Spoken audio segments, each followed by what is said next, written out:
Terima kasih sambutan dari Ibu Hayati, semoga bermanfaat bagi kita semua. Selanjutnya acara yang keempat, penyampaian materi yang akan disampaikan oleh Bu Eri Susiana Dewi. Waktu pertama terserah.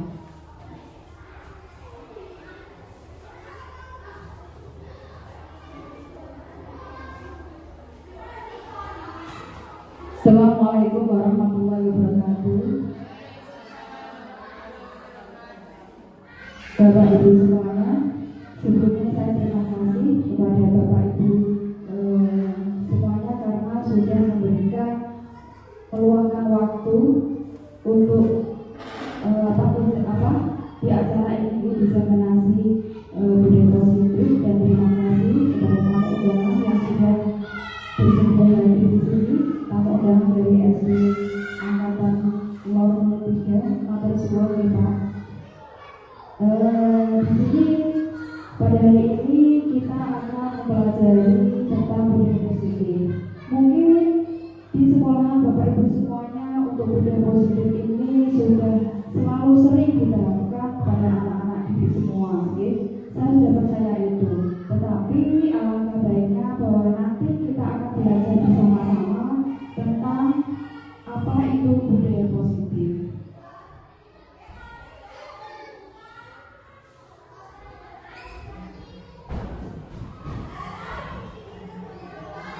Ya, Bapak Ibu semuanya, okay. Pada materi menerapkan pemahaman budaya positif ini, yang akan kita pelajari dulu yaitu apa sih budaya positif itu? Ya. Budaya positif adalah nilai-nilai, keyakinan-keyakinan, dan kebiasaan-kebiasaan yang berpihak pada siswa agar siswa dapat berkembang menjadi pribadi yang kritis, penuh hormat, dan bertanggung jawab.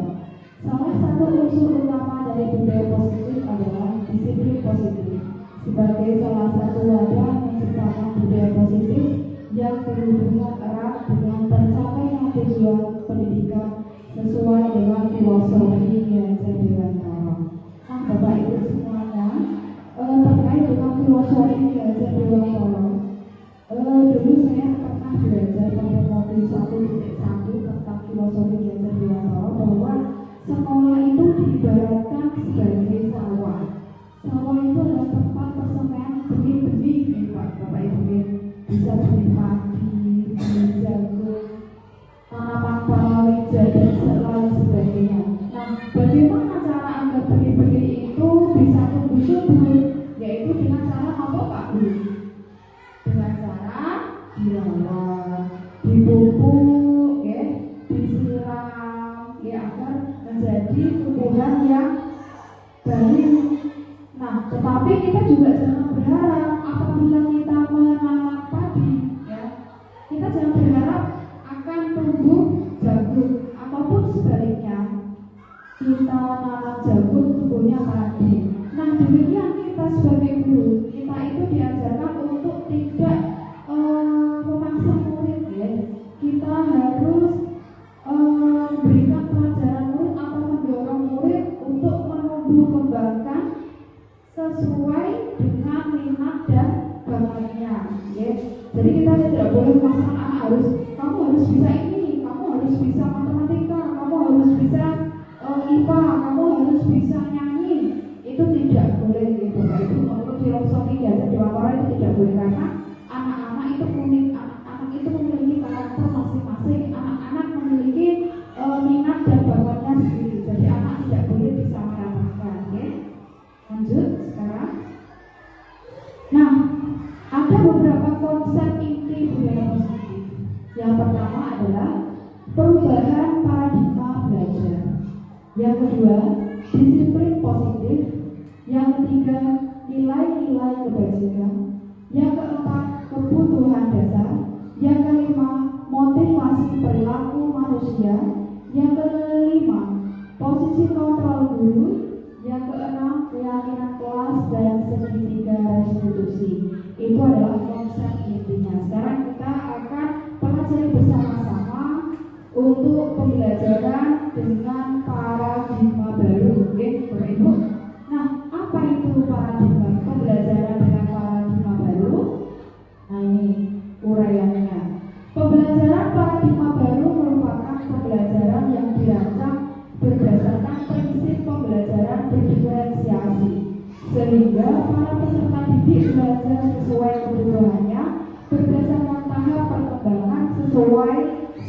edukasi modern untuk mewujudkan profil pelajar Pancasila.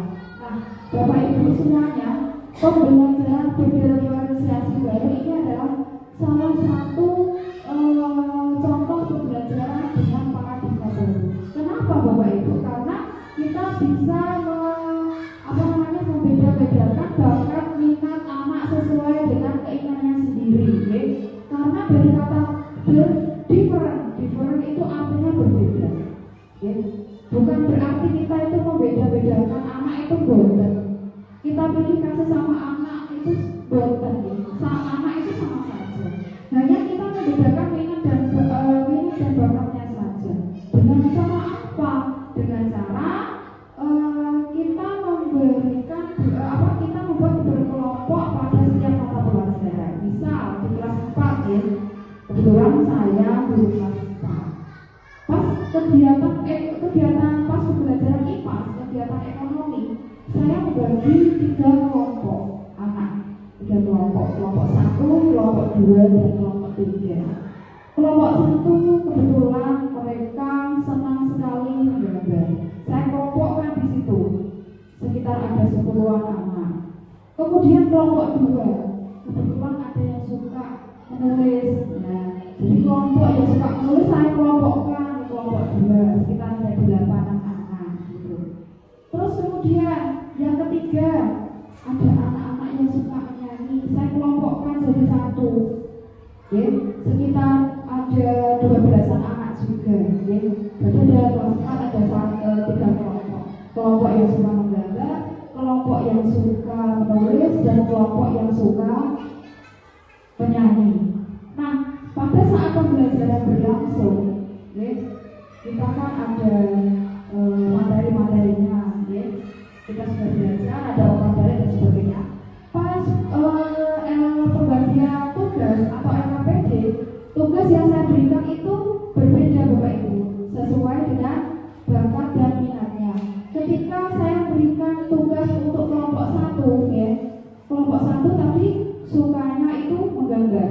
Jadi saya memberikan tugas anak untuk menggambar kegiatan pasar, kegiatan di pasar, ya, jual beli pasar. Anak-anak coba anak-anak menggambar kegiatan di pasar seperti apa yang kalian lihat, suasananya, pedagang-pedagangnya, ya, orang-orangnya, bagaimana cara berinteraksi, kamu tuangkan dalam bentuk gambar.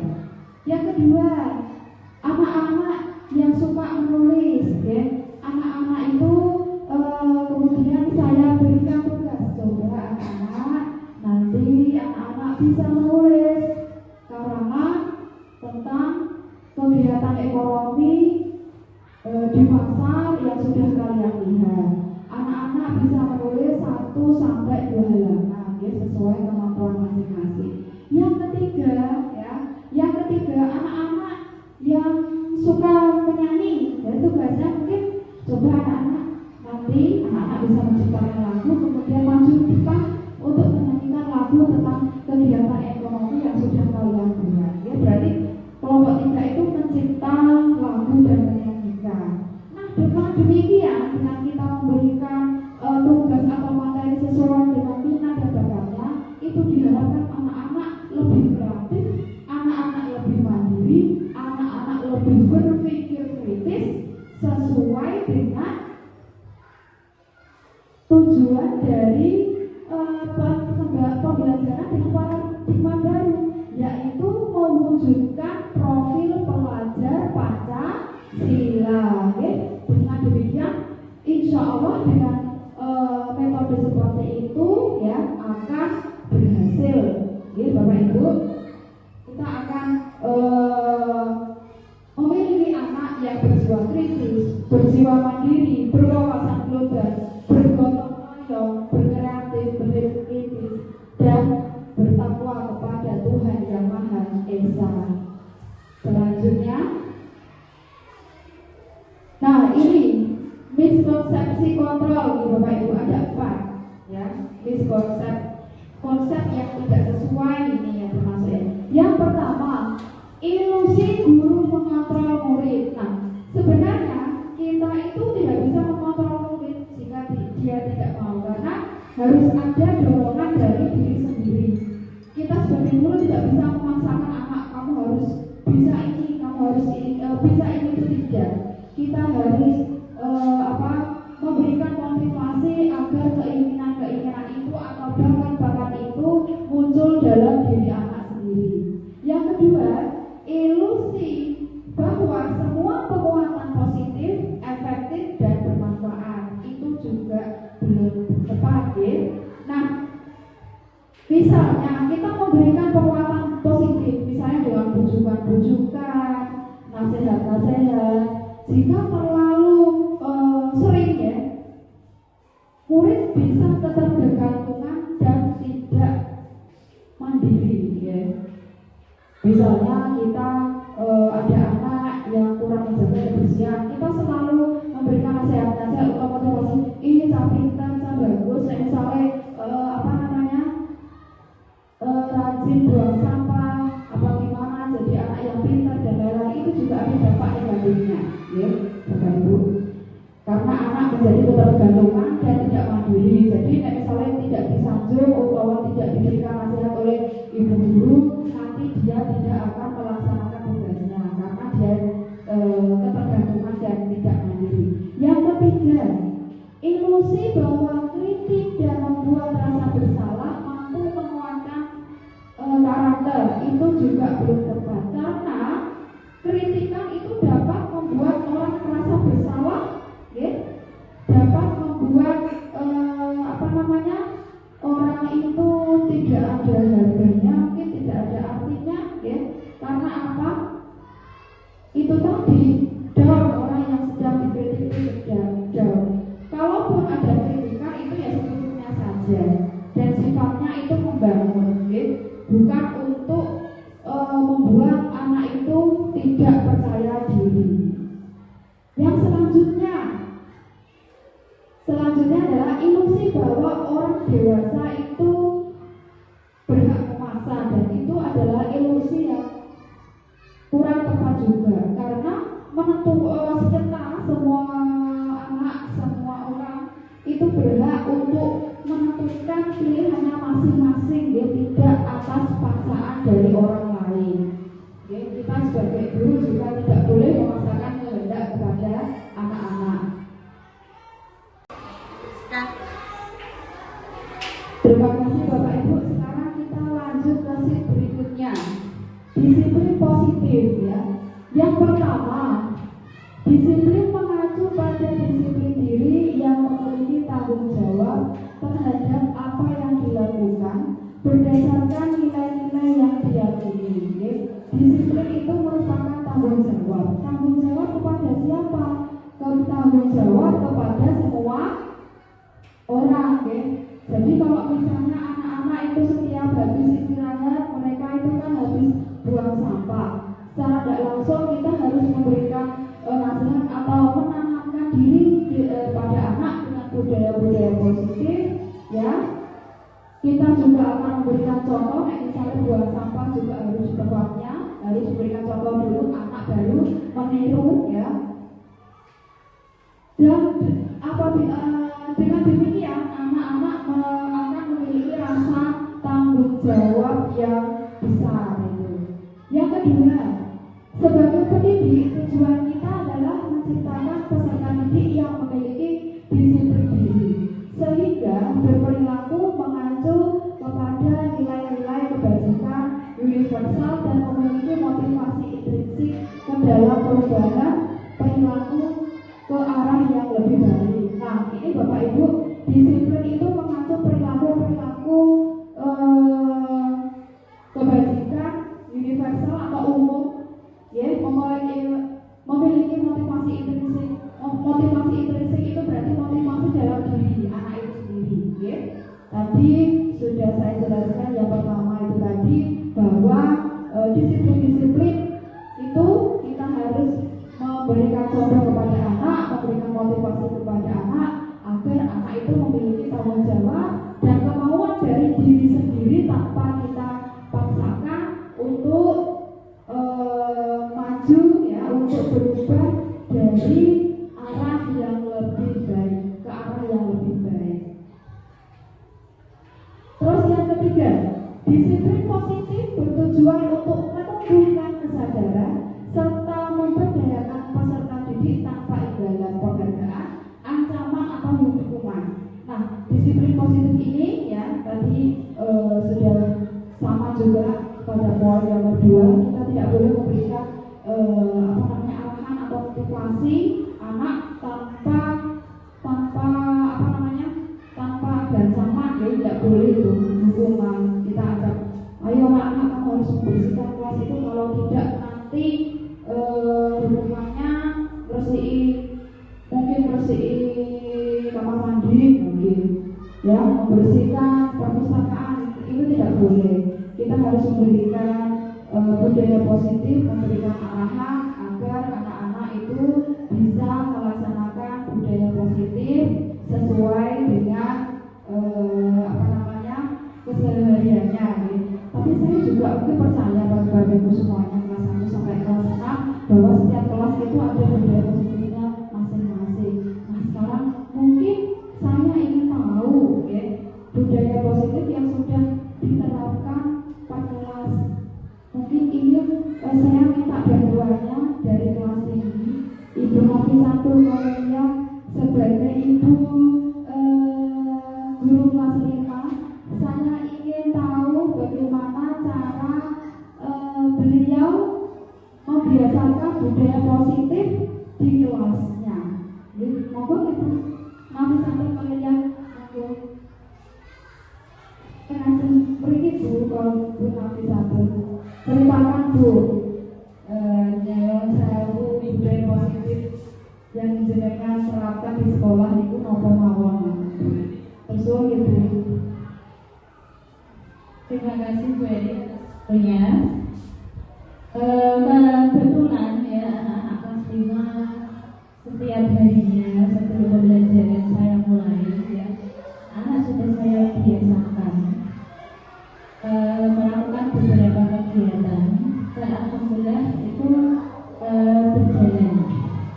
Yang pertama, ketika mereka masuk ke kelas itu biasanya saya suruh mereka berbaris dulu, berbaris sama cek kewajiban mereka. Kalau ada teman yang tidak masuk mungkin mereka lebih tahu dulu, ya karena apa? Ketika mereka itu saya suruh ya untuk berdiri di depan kelas, kemudian mereka itu nanti bergantian untuk memberikan pertanyaan kepada teman-temannya. Jadi misalkan hari ini si A itu memberikan pertanyaan mengenai materi yang saya sampaikan sebelumnya. Itu tujuannya apa? Untuk merefleksi pembelajaran sebelumnya. Jadi anak-anak kelas itu tidak langsung oh hari ini pelajaran ini, itu tidak. Ada refleksi pembelajaran sebelumnya, itu yang pertama. Yang kedua, anak-anak masuk ke kelas itu biasanya mereka langsung membaca doa dan juga Asmaul Husna. Kemudian itu kan sebagai salah satu bukti takwaan ya, takwa pada Tuhan Yang Maha Esa, salah satu profil pelajar Pancasila. Yang kedua, anak-anak itu saya wajibkan untuk menyanyikan lagu-lagu nasional dengan harapan apa?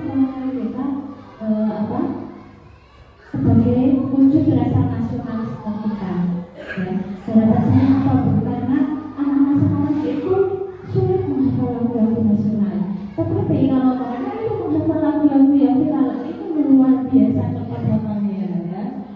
Ya, itu kan mengkhawatirkan mungkin kita sebagai pendidik dan mereka sebagai generasi penerus bangsa ya, jangan sampai melupakan lagu-lagu nasional.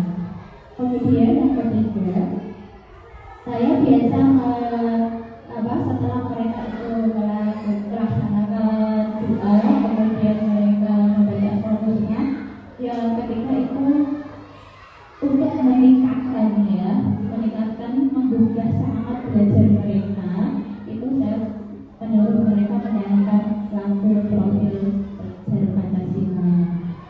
Tujuannya apa? Karena itu supaya itu lebih menarik.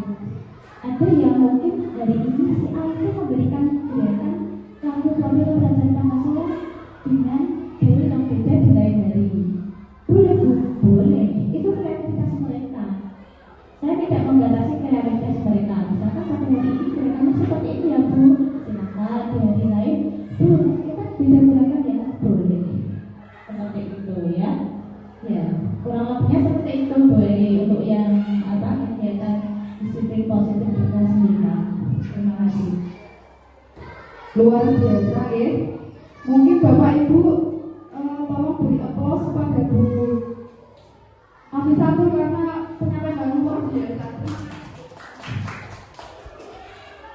Monggo untuk Bu Siti Romla menceritakan budaya positif yang sudah diterapkan pada pembelajaran pendidikan agama Islam. Monggo Bu Siti. Terima kasih atas waktu yang diberikan dari Bu Eri untuk pelajaran agama yang mungkin setiap seminggu sekali ada pelajaran saya. Untuk kelas rendah Bu, biasanya kalau jam agama di awal pembelajaran saya suruh bawa peralatan sholat, jadi anak-anak saya biasakan untuk sholat duha bersama. Terus untuk yang kelas tinggi berarti sholat duha plus sholat dulu berjamaah. Terus setiap pelajaran saya mengharuskan membawa bersama untuk hafalan surat-surat pendek. Itu juga bermanfaat untuk sekolah kita karena setiap tahun ada lomba maksi, jadi kita bisa memilih kandidat-kandidat yang akan diajukan untuk lomba maksi. Kiranya itu saja, cukup dari saya. Terima kasih. Terima kasih Bu Siti Romla ya. Itu juga jawaban yang luar biasa. Nah, tadi mungkin jawaban dari Bu Nafisatu sebagai guru kelas 5, anak-anak disuruh untuk menyanyikan lagu profil pelajar Pancasila gitu. Karena secara tidak langsung anak-anak mengetahui makna-makna dari atau isi dari profil pelajar itu Pancasila itu bagaimana, ada nilai kritis, ada nilai gotong royong, terus berpikir kritis, kreatif. Nah, paling tidak itu anak itu tahu dulu, sering menyanyikan dulu ya. Nah, paling tidak seperti itu. Nanti lama-kelamaan anak juga akan memahami maknanya dan isinya. Nah, itu adalah beberapa contoh dari budaya positif di kelas 5 dan kelas pendidikan agama Islam, dan saya percaya juga di kelas-kelas lain juga menerapkan budaya positif yang sama ya Bapak Ibu. Tujuannya apa? Untuk membentuk karakter dengan baik, karakter anak dari yang awalnya biasa ke arah yang lebih baik. Next Bapak Ibu, sekarang kita ke nilai-nilai kebajikan ya. Nilai kebajikan itu apa? Nilai yang disepakati bersama lepas dari suku bangsa, agama, bahasa maupun latar belakangnya. Ini contoh nilai kebajikan dari organisasi. Yang pertama adalah profil pelajar Pancasila. Isinya apa? Beriman, bertakwa kepada Tuhan Yang Maha Esa dan berakhlak mulia, kebinekaan global, gotong royong, mandiri, kreatif, dan bernalar kritis. Tadi yang disebutkan Ibu Siti Romla, ada kebiasaan asal usulnya, kebiasaan itu, terus membawa juz amma. Nah, itu adalah salah satu contoh dari beriman, bertakwa kepada Tuhan Yang Maha Esa dan berakhlak mulia. Kebinekaan global, mungkin kita bisa mengajarkan murid untuk tidak membeda-bedakan teman. Selanjutnya gotong royong. Gotong royong mungkin ada ketika kita ada anak-anak yang menyapu halaman atau apa gitu yang kita bantu tanpa kita suruh, anak-anak membantu. Itu salah satu contoh gotong royong. Mandiri, kreatif, dan benar kritis ya. Nah, itu sering juga dilakukan anak-anak ketika berkreatif dalam mengerjakan tugas.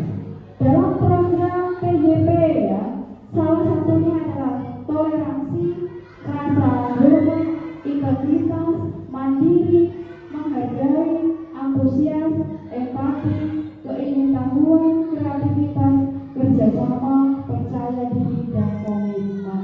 Ya. Kemudian dari keterampilan hidup atau life skills, ya. Contohnya itu adalah sifat-sifat seperti dapat dipercaya, lurus hati, pendengar yang aktif, tidak merendahkan orang lain, dan memberikan yang terbaik dari diri. Ya. Itu adalah contoh beberapa nilai-nilai kebajikan yang disepakati bersama. Ini Bapak Ibu. Sekarang next. Yang selanjutnya adalah kebutuhan dasar manusia. Ya. Apa itu kebutuhan dasar manusia, Bapak Ibu?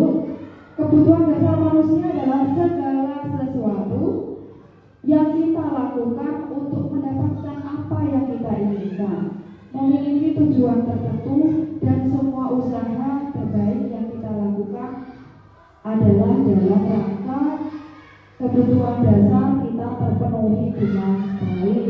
Ya. Nah, apa saja itu 5 kebutuhan dasar? Nah, ini ada 5. Okay. Yang pertama adalah bertahan hidup. Contohnya apa nih Bapak Ibu? Okay. Bertahan hidup. Makanan, pakaian, tempat tinggal, keamanan, dan kesehatan. Nah, dengan contoh makanan, tempat tinggal, ini sangat penting sekali bagi kita. Karena tanpa ini kita juga akan sulit hidup, gitu ya. Kita akan tergantung ini. Kita akan bertahan hidup dengan beberapa contoh-contoh ini. Misalnya kita memiliki tempat tinggal yang makro misalnya mewah, tapi di sisi lain tidak terjamin keamanannya. Hidup kita juga akan kesulitan, ya. Kita memiliki semuanya, tapi badan kita tidak sehat, itu juga rasanya juga kurang nyaman juga, ya. Oleh sebab itu kesehatan itu penting sekali, Bapak Ibu. Yang kedua, kasih sayang dan rasa diterima. Rasa diterima itu contohnya ya, saya bisa diterima di sini dengan baik dulu, ya, diterima dengan baik, memiliki teman-teman yang baik, teman-teman yang saling baik, itu suatu kebanggaan pada saya sendiri. Kemudian penguasaan di sini contohnya itu seperti harga diri, keinginan untuk dianggap pemimpin, berprestasi, diakui, dan didengar. Ya. Nah, itu. Yang selanjutnya adalah kebebasan. Kebebasan contohnya adalah mandiri, memiliki pilihan, mencoba hal baru, dan mampu mengendalikan arah dirinya. Yang harusnya itu mengendalikan ke arah yang positif. Yang selanjutnya ini yang terakhir adalah kesenangan. 5 kebutuhan dasar manusia terakhir, kesenangan. Apa itu kesenangan? Yaitu bermain, humor, antusiasme, dan tertawa. Ya.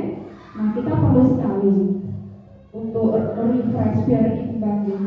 Kita tidak sepanjang saja, tapi dengan humor pikiran kita akan encer.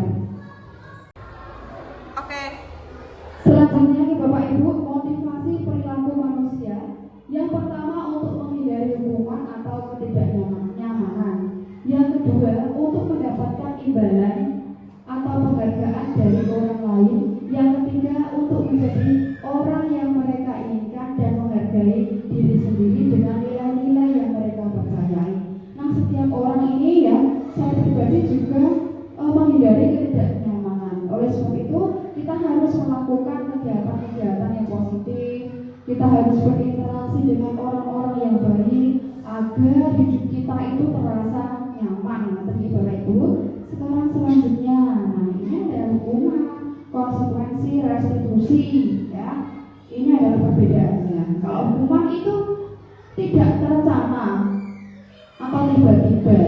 Kalau konsekuensi itu terencana, ya, disepakati atau sesuai aturan. Nah, hukuman murid tidak tahu apa yang akan terjadi, ya, dan sifatnya satu arah. Hukuman berupa fisik maupun psikis. Hukuman menurut berupa fisik, misalnya anak disuruh ngepel, anak disuruh nyapu, anak disuruh membersihkan ruangan kelas itu contoh berupa hukuman fisik. Kemudian hukuman psikis itu adalah misalnya kita membentak anak, nah selanjutnya konsekuensi ini murid itu selalu tidak dibuat nyaman. Ya, restitusi itu proses kolaboratif yang mengajarkan murid untuk mencari solusi sendiri. Kita langsung saja. Ini Bapak Ibu ada beberapa perbedaan. Ini sudah ya sama tadi. Nah ini ada beberapa kasus ini Bapak Ibu. Ada sebuah tindakan guru. Nah ada beberapa kasus. Nah ada berapa sekitar 8 gitu ya.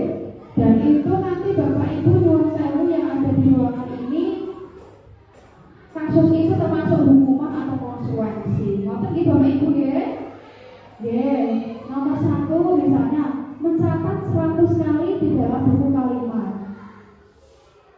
Saya tidak akan terlambat lagi.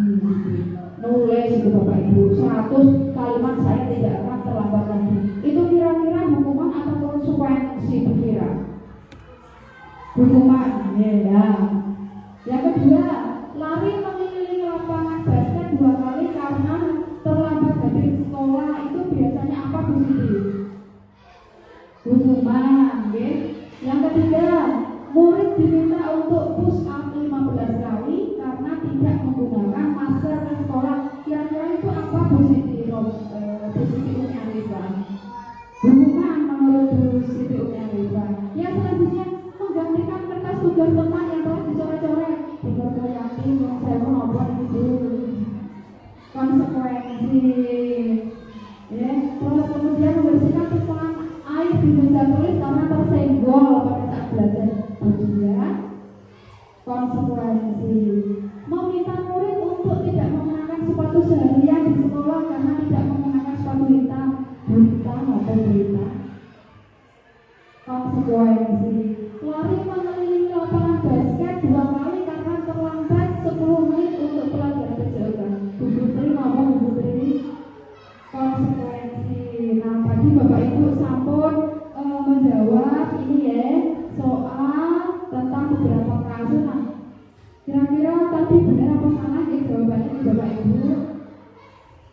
Nah ini adalah apa namanya jawaban dari ini tadi apa namanya tindakan guru dari beberapa kasus. Tadi benar buatan yang mencatat 100 kali dalam kalimat saya tidak akan terlambat lagi hukuman. Tadi betul ya karena kenapa dikatakan hukuman? Karena anak itu tidak tahu ya, karena tidak tahu di ngomong gurunya tidak tahu ya.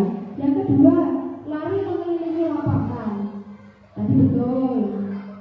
Kemudian murid diminta push up, hukuman juga ya. Terus kemudian menggantikan kertas tugas, konsekuensi betul apa yang dikatakan Ibu Nurhayati. Terus kemudian membersihkan tumpahan air meja yang dikatakan Bu Dian juga betul, konsekuensi karena konsekuensi itu adalah harus ada solusinya. Mereka melakukan kesalahan harus ada penyelesaiannya.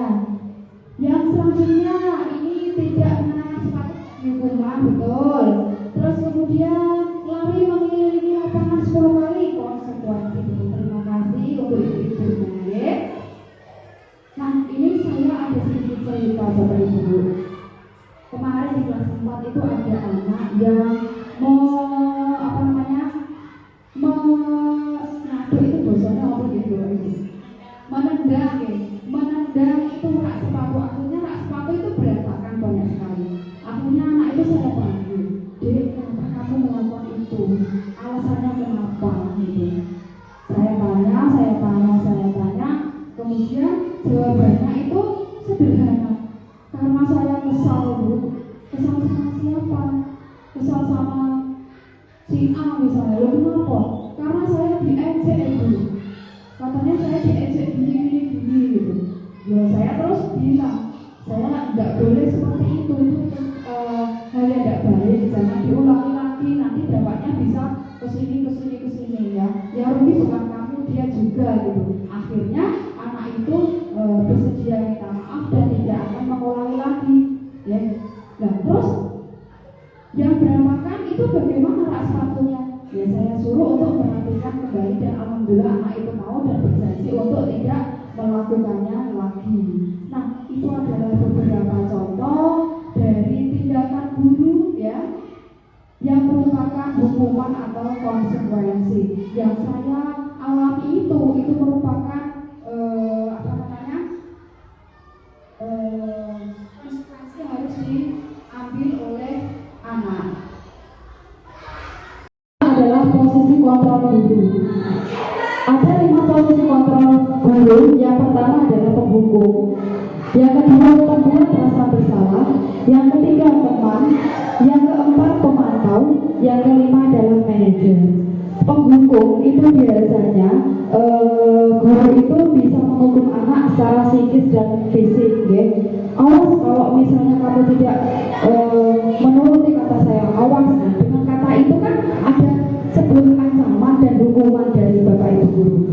Nah, biasanya guru penghukum ini, ya, kalau kegiatan itu tidak akan berhasil kalau bukan dari idenya itu gitu loh. Jadi keras gitu untuk guru tipe penghukum.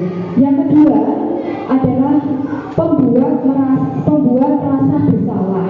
Ya. Pembuat rasa bersalah ini biasanya guru mencari tempat yang hening, ya, karena karena ingin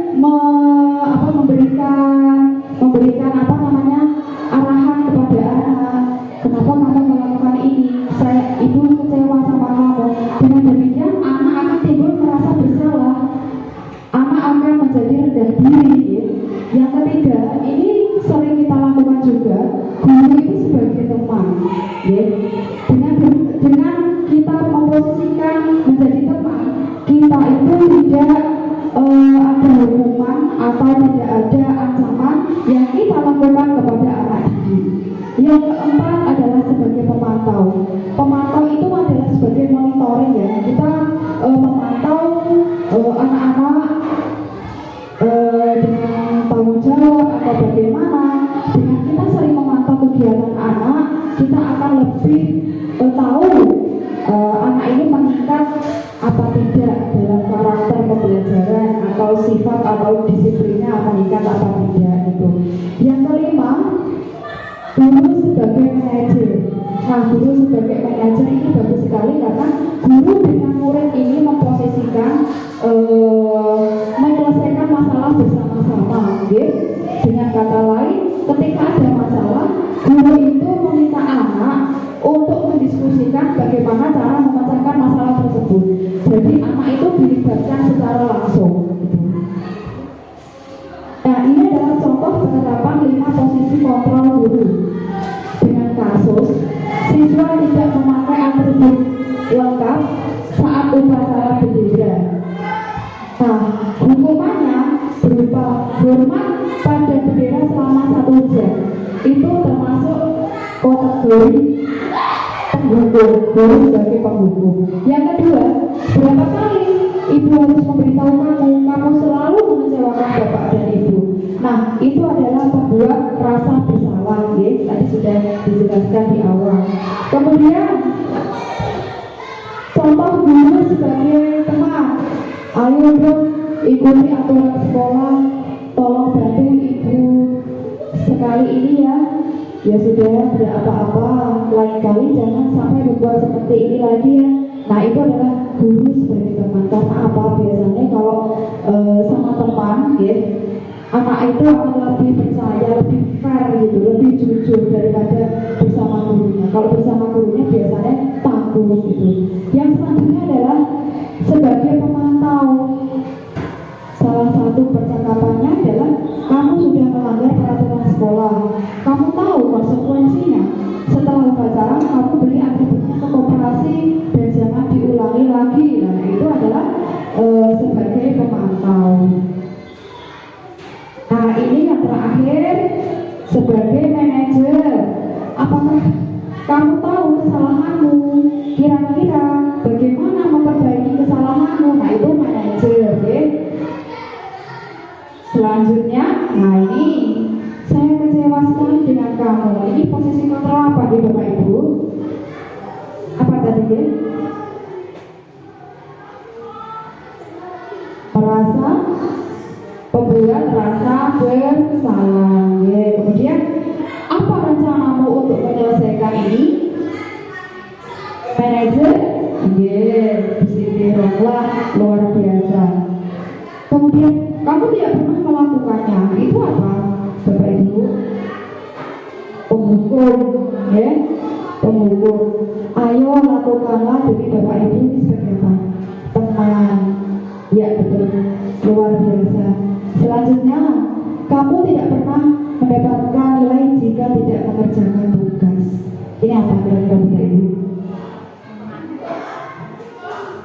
Pemantau. Iya, Mbak Siti luar biasa ini. Semuanya luar biasa. Ya. Terima kasih untuk semuanya, ya. Nah, ice breaking ini kira-kira mungkin kalau ada Bapak Ibu guru yang ingin menceritakan beberapa masalah yang ada di kelasnya. Betul ya? Ada Bu. Lanjut saja ya, betul ya? Oke, kita langsung ke keyakinan kelas ya. Keyakinan kelas, mengapa keyakinan kelas? Mengapa bukan peraturan kelas? Nah ini pertanyaan berikut adalah mengapa kita memiliki peraturan tentang penggunaan helm pada saat mengendarai kendaraan roda 2 atau motor? Kemungkinan jawaban adalah untuk keselamatan gitu. Pertanyaan yang kedua, mengapa kita memiliki peraturan tentang penggunaan masker dan mencuci tangan setiap saat? Kemungkinan jawabannya untuk kesehatan dan keselamatan. Nah, ini adalah halaman selanjutnya adalah pembentukan keyakinan kelas. Pembentukan keyakinan kelas itu bersifat abstrak daripada peraturan yang lebih rinci dan konkret, ya. Keyakinan kelas berupa pernyataan-pernyataan yang universal atau pernyataan-pernyataan yang umum. Selanjutnya, pernyataan keyakinan kelas senantiasa dibuat dalam bentuk positif, ya, dalam bentuk positif. Yang selanjutnya, keyakinan kelas hendaknya tidak terlalu banyak sehingga mudah diingat dan dipahami oleh anak-anak. Dan selanjutnya, semua warga kelas sebaiknya ikut berkontribusi dalam membuat kegiatan kelas lewat curah pendapat. Yang selanjutnya terakhir adalah bersedia meninjau kembali keyakinan kelas dari waktu ke waktu. Nah ini fungsi dan guna keyakinan kelas ya. Untuk guru dan murid itu membentuk karakter yang positif pada anak melalui kebiasaan-kebiasaan positif, perilaku positif serta keteladanan dari seluruh warga sekolah itu dari guru dan murid. Nah dari motivasi intrinsik atau motivasi dari dalam diri, nah dengan adanya keyakinan kelas diharapkan dapat meningkatkan kedisiplinan murid, yakni disiplin yang muncul dari dalam diri. Nah kegiatan disiplin yang muncul dalam diri ini akan tercipta apabila kita selalu memberikan budaya positif yang selalu kita laksanakan di sekolah setiap harinya. Dengan demikian akan membentuk karakter yang lebih baik. Nah ini tadi sudah ya Bapak Ibu, ini sudah juga. Langkah-langkahnya membuat diskusi, yang pertama membuat ruang diskusi, yang kemudian mencatat, meninjau kembali, membuat pernyataan keyakinan, yang selanjutnya tanda tangan dan keyakinan. Kemarin juga pada beberapa waktu yang lalu, kelas 4 juga melakukan diskusi pembuatan keyakinan kelas dengan cara kita memberikan arahan ya, memberikan post-it, terus kemudian anak menuliskan mencatat hal-hal yang sekiranya positif ya, kemudian kita tinjau kembali. Apabila kita cek kok itu sudah baik ya kita jadikan sebagai keyakinan kelas ya. Nah, ini adalah dokumen pada waktu kelas 4 kemarin di Bapak Ibu membuat keyakinan kelas ya. Nah, siswa menuliskan ide tentang keyakinan kelas yang diyakininya. Nah, ini adalah segitiga restitusi. Segitiga restitusi adalah suatu proses dialog yang dijalankan oleh guru agar dapat menghasilkan murid yang mandiri dan bertanggung jawab. Ini yang pertama adalah menstabilkan identitas.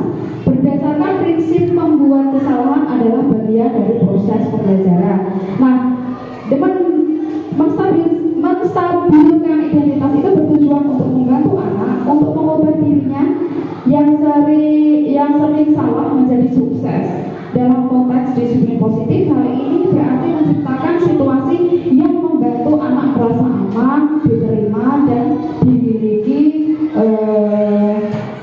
yang dimiliki dengan baik. Contohnya, berbuat salah itu wajar. Yang kedua, tidak ada manusia yang sempurna. Bapak dan ibu juga pernah melakukan itu. Bapak atau ibu tidak mau mencari siapa yang salah, tetapi bapak ibu ingin mencari solusi yang terbaik, ya. Jadi yaitu tadi, kesalahan itu adalah awal dari proses pembelajaran. Yang kedua, yaitu validasi tindakan yang salah.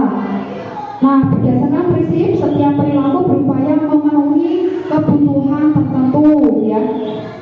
Validasi ini mengajarkan kita untuk mencoba memahami niat di balik tindakan guru. Teori kontrol ini menyatakan bahwa semua tindakan termasuk yang salah itu memiliki alasan. Dengan memahami alasan di balik tindakan tersebut, kita lebih efektif mendekati situasi ini. Contohnya, ya, kamu pasti punya alasan melakukan hal itu, ya.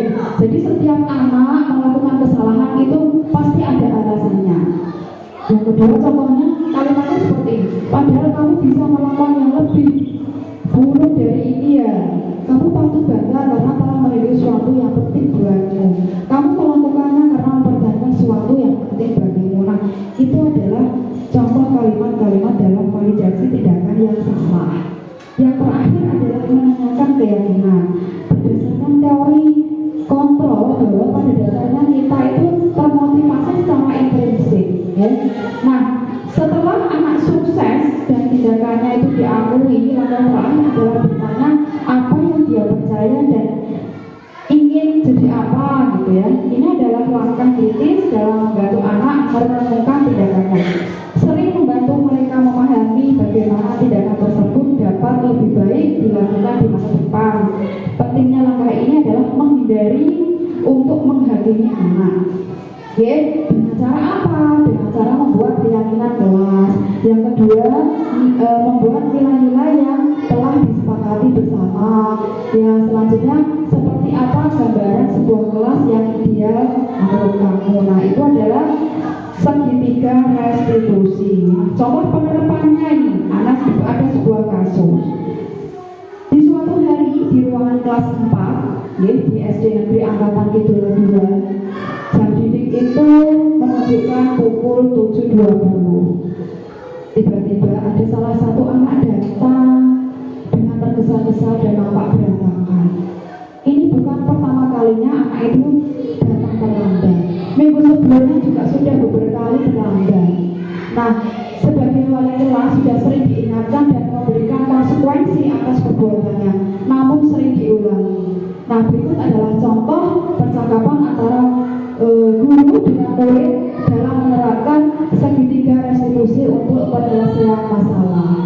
Nah, ini ya contoh percakapan. Bolehkah saya masuk, Bu? Silahkan, tapi saat istirahat nanti kamu temui ibu di kantor, ya. Ya, Bu. Ketika sudah berada di kantor, guru itu mempersilahkan anak masuk. Silakan masuk, duduk sini. Baik, Bu. Kamu pasti tahu kenapa ibu panggil di sini. Tahu, Bu, karena saya terlambat. Hari ini kamu juga terlambat lagi. Akhir-akhir ini kamu sering terasa sekali terlambat sekolah. Di sini ibu akan fokus pada kesalahan kamu, tapi sebenarnya apa alasan kamu? Anak itu mengangguk. Iya, Bu. Nah, saya tidak meneruskan kembali kalimat itu. Karena apa? Itu biasanya ada kalimat-kalimat guru sebagai apa tadi Bapak Ibu. Kalau misalnya kita memecahkan permasalahan, guru menjadi teman, ya. Kita mengajak anak-anak berdiskusi, berdialog selayaknya teman agar mereka itu menyatakan alasan kenapa dia terlambat. Dengan demikian, dengan kita ngomong sebagai teman, anak-anak itu akan jujur dan kita akan bisa menyelesaikan masalahnya. Nah, demikian tadi sekilas materi tentang budaya positif di SD Angkatan Itu 2. Saya harapkan materi ini dapat bisa dikembangkan di SD ini, ya, agar menjadi lebih baik lagi untuk kedepannya. Nah, kira-kira umpan balik apa yang akan diterapkan di SD sini? Monggo Ibu, monggo sinten ingkang napa badhe maju refleksi mungkin umpan balik sinten nggih Bapak Ibu. Bu Siti Romlah monggo menawi badhe saate Bu Siti yang lain Bu Nabi Sabul monggo yuk tanduk Bu. Monggo Bu, refleksi pada pembelajaran ini monggo Bu. Pun kula tak trim.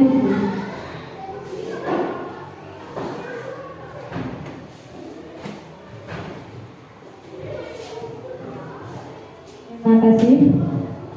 Ini siapa Ibu? Oh, baik, terima kasih sebelumnya ya. Saya ucapkan mungkin Bapak Ibu guru semua beri tepuk tangan dulu untuk pemaparan Bu Eri pada diseminasi yang hari ini. Ya. Sangat luar biasa sekali Bu Eri. Ya. Yang pertama, pemaparan panjenengan hari ini ya, ada beberapa hal ya, yang saya dapatkan dan mungkin juga Bapak Ibu guru semua dapatkan. Salah satunya itu mengenai budaya disiplin positif. Ya. Selain itu ada juga beberapa materi mengenai hukuman, konsekuensi, ya, dan juga ada segitiga restitusi. Ya. Menurut saya, intinya refleksi pada pemaparan yang Bu Eri sampaikan pada siang hari ini itu menjadi salah satu dorongan ya. Saya pribadi itu sebagai dorongan ataupun motivasi saya sendiri ya, di mana kita itu bisa menempatkan diri ya. Ada 5 pengontrol diri tadi ya. Itu ternyata luar biasa ya Bu Eri ya. Iya, ada posisinya guru itu sebagai teman, ada juga yang sebagai pemantau, di mana kita juga bisa ditempatkan sebagai manajer ya. Nah, itulah hal yang luar biasa yang intinya kita dapatkan pada siang hari ini. Nah, menurut saya pribadi ya, refleksi untuk pemaparan siang hari ini itu intinya ya, pada era saat ini kita kan sudah berada pada kurikulum merdeka ya. Intinya itu kita berarti apa? Mewujudkan kemerdekaan belajar untuk semua peserta didik kita ya. Intinya apa? Yaitu untuk mewujudkan profil belajar Pancasila. Kurang lebihnya seperti itu Bu Eri. Terima kasih untuk pemaparan siang hari ini dan semoga sukses selalu untuk Bu Eri ke depannya. Terima kasih. Terima kasih Bu Nafis, luar biasa sekali refleksinya pada hari ini ya. Nah, Bapak Ibu, demikian tadi materi yang saya sampaikan. Kurang lebihnya mohon maaf apabila ada perkataan saya yang kurang berkenan di hati Bapak Ibu semuanya. Dari saya pribadi, Assalamualaikum warahmatullahi wabarakatuh. Saya kembalikan ke pembawa acara.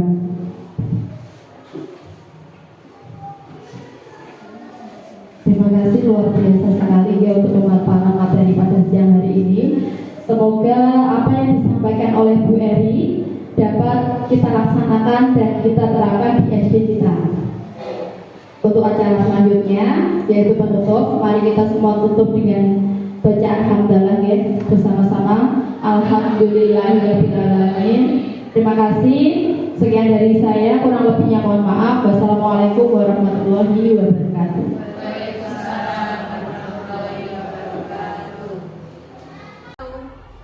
Assalamualaikum warahmatullahi wabarakatuh. Bismillahirrahmanirrahim. Wa bihi nasta'inu ala umuri dunya wa din. Wassalatu wassalamu ala asyrofil anbiya'i wal mursalin wa ala alihi wa sahbihi ajma'in. Amma ba'd. Pada yang berhormat Ibu Bapak Sekolah SD Angkatan 1, yang berhormat Bapak Ibu Guru SD Angkatan 2. Pertama, marilah kita panjatkan puji syukur kehadirat Allah Subhanahu wa taala karena kita telah diberikan kesehatan sehingga kita dapat melaksanakan kegiatan diseminasi budaya positif dalam keadaan sehat walafiat. Selanjutnya, salawat serta salam kita haturkan kepada junjungan kita Nabi Agung Muhammad Sallallahu Alaihi Wasallam. Nabi yang kita tunggu syafaatnya nanti di hari yang berakhir.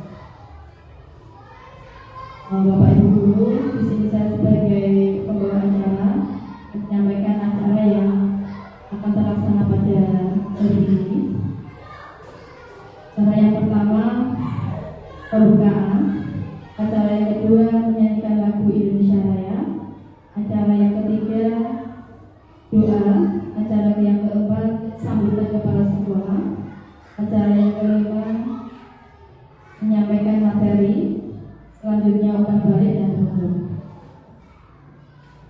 Awali acara pada pagi hari ini, marilah kita buka dengan bacaan basmalah bersama-sama ya. Bismillahirrahmanirrahim. Semoga dengan bacaan basmalah tersebut acara yang akan terlaksana pada hari ini akan terlaksana dengan baik. Selanjutnya untuk acara yang kedua menyanyikan lagu Indonesia Raya. Hadirin mohon berdiri.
Hadirin mohon duduk kembali.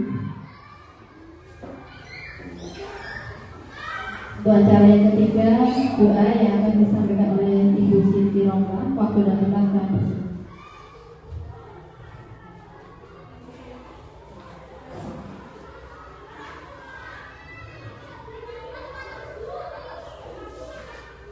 Assalamualaikum warahmatullahi wabarakatuh. Hadirin yang terhormat, sebelum acara kita mulai, mari kita dudukkan hati berdoa karena ini dapat kita lalui dengan tenang. Bismillahirrahmanirrahim.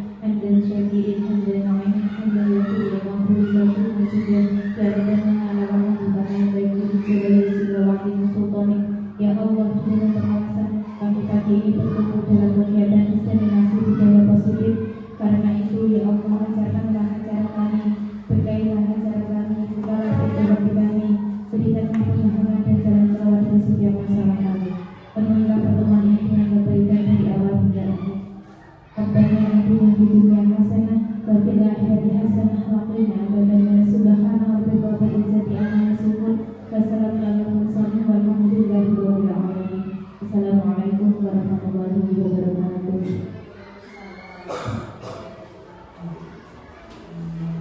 Terima kasih. Semoga bacaan doa kita dapat membuat acara kita pada hari ini.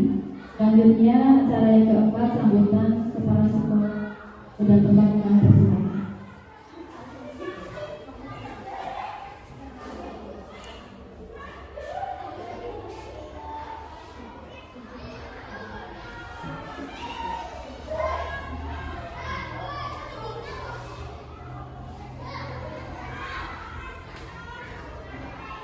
Bismillahirrahmanirrahim. Assalamualaikum warahmatullahi wabarakatuh.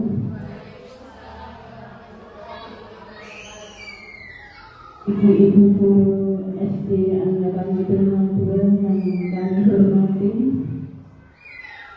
pertama-tama marilah kita panjatkan puji syukur kehadirat Allah Subhanahu wa Ta'ala yang mana pada kesempatan hari ini kita masih diberi kesehatan, kenikmatan, serta panjang umur sehingga kita dapat melaksanakan tugas dengan sehat, dengan selamat, lancar, tidak ada yang suatu apapun. Pertama-tama marilah kita panjatkan puji syukur kehadirat Allah Subhanahu wa Ta'ala yang mana kita di pagi hari ini kita masih diberi sehat walafiat. Yang kedua, sholawat serta salam kita haturkan kepada junjungan kita Nabi Muhammad Sallallahu Alaihi Wasallam yang kita nanti syafaatnya besok di hari yaumil qiyamah.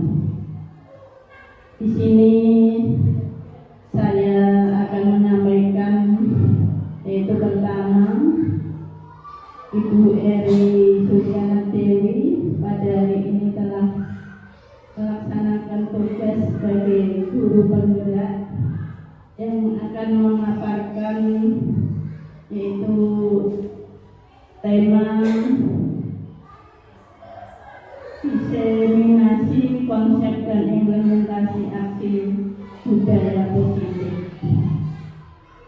Mudah-mudahan Bu Eri dalam melaksanakan tugas sebagai guru penggerak bisa berjalan lancar dan nanti membawa hasil yang memuaskan dan barokah sehingga dapat menerapkan di SD kita, di SD Angkatan 72 dengan baik, dan akhirnya teman-teman juga dapat menimba ilmu dari Ibu Eri sehingga yang dulunya belum tahu sehingga bisa tahu apa arti diseminasi konsep dan implementasi aksi budaya positif, dan nanti akan dijelaskan oleh Ibu Eri Suryana Dewi dengan jelas. Maka untuk itu kita sebagai guru tinggal bisa melaksanakan dengan baik setelah mendapat ilmu dari Ibu Eri. Dari saya cukup sekian, apabila ada kekurangan